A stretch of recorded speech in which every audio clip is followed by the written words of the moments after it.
জবাবদিহিতার জায়গাটিতে আমাদের দাঁড়াতেই হবে রাজনৈতিক দলগুলোকে। শামা ওবায়দ, আপনার কাছে আসি। আপনি বিএনপিকে রিপ্রেজেন্ট করছেন দেখি আমি হয়তো 18 কোটি মানুষ আপনাকে হয়তো এই প্রশ্নটি করছেন মনে মনে। খুব ছোট একটি প্রশ্ন, কিন্তু আমি জানি আসলে উত্তরটি ভীষণ বড়। রাজনৈতিক দল হিসেবে কি আপনারা আসলে বুঝতে পেরেছেন যা কিছুই হয়ে যাক আপনাকে জবাবদিহিতার আওতায় আসতে হবে, কিংবা আপনি যদি আবার নতুন করে স্বৈরাচার সরকার গঠন করবার চেষ্টা করেন 2024 অন্তত এই বাংলাদেশের বুকে বারবার ফিরে আসবে? অবশ্যই, হ্যাঁ, অবশ্যই বিশ্বাস করি। আমি ব্যক্তিগতভাবে বিশ্বাস করি, দলীয় কর্মী হিসেবে বিশ্বাস করি, এবং আমি মনে করি জবাবদিহিতা না থাকলে রাষ্ট্র টেকে না, কোনো রাষ্ট্রের কোনো ইনস্টিটিউশনও টেকে না। তো আমি প্রথমেই অ্যাকচুয়ালি যেহেতু এই গত 2-3 দিনে আমি ফার্স্ট এই আজকে টকশোতে আসলাম 3 দিনের ঘটনার পরে, অনেক কিছু ঘটে গেছে গত 3-4 দিনে। আপনি আপনার ইন্ট্রোডাকশনে বলেছেন নতুন বাংলাদেশ। কেন নতুন বাংলাদেশ? এর আগে ইন্টারভেনশন কিন্তু আমাদের দেশে আগেও হয়েছে। পুরান বাংলাদেশে কি ছিল যে আমরা আজকে বলছি নতুন বাংলাদেশ? কোন নির্বাচনের পরেও আমরা নতুন বাংলাদেশ, আমরা এর সাথে সময় ইন্টারভেনশন হয়েছে, 1-11 একটা ইন্টারভেনশন ছিল। এইটা কেন একটা রেভলিউশন বলছে মানুষ? এটা কিন্তু কেউ বলছে না ইন্টারভেনশন, এটা মানুষ বলছে একটা যুগান্তকারী ঘটনা, একটা রেভলিউশন।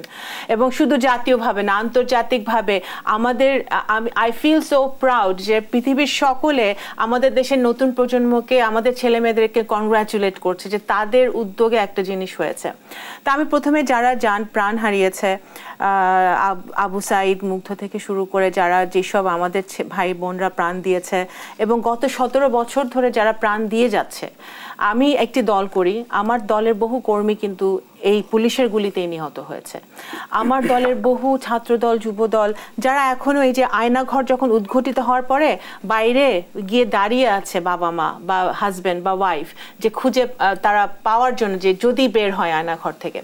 এই যে এতগুলো প্রাণ গিয়েছে, আমাদের দলীয় বহু কর্মী আমরা হারিয়েছি, তারা যুদ্ধ করেছে। আমরা এই যে কোটার আন্দোলনটা যে একটা এই 17 বছরের যে মানুষ দম বন্ধ করার একটা অবস্থার মধ্যে ছিল, মানুষ নিঃশ্বাস নিতে পারছিল না, কথা বলতে পারছিল না, সোশ্যাল মিডিয়াতে স্ট্যাটাস দিতে পারছিল না, কোনো রাজনৈতিক কোনো ফ্রিডম ছিল না, আপনার কথা বলার স্বাধীনতা ছিল না, সেই গণমাধ্যমগুলো স্বাধীন ছিল না, একেবারেই ছিল না। সেটা আমার চেয়ে আপনারা ভালো বলতে জানেন।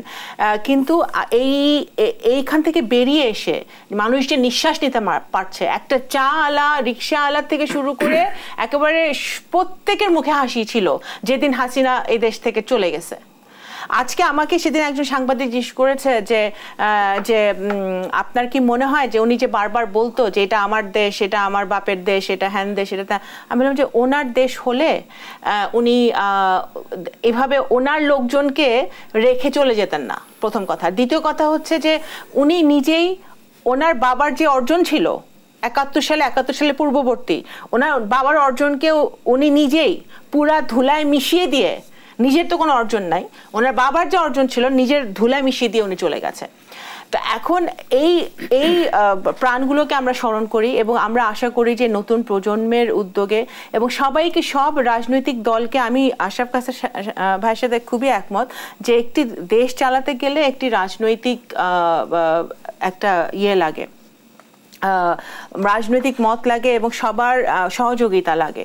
এখন প্রফেসর ইউনূস সাহেবের নেতৃত্বে যেই সরকারটি গঠিত হয়েছে, অন্তর্বর্তীকালীন সরকার, আমরা মনে করি, আমরা আশা রাখি, কারণ ইউনূস সাহেবের একটা আন্তর্জাতিক একটা পরিচিতি আছে, ওনার অ্যাকসেপ্টেন্স আছে, ওনার কাজ নিয়ে সবাই অবগত।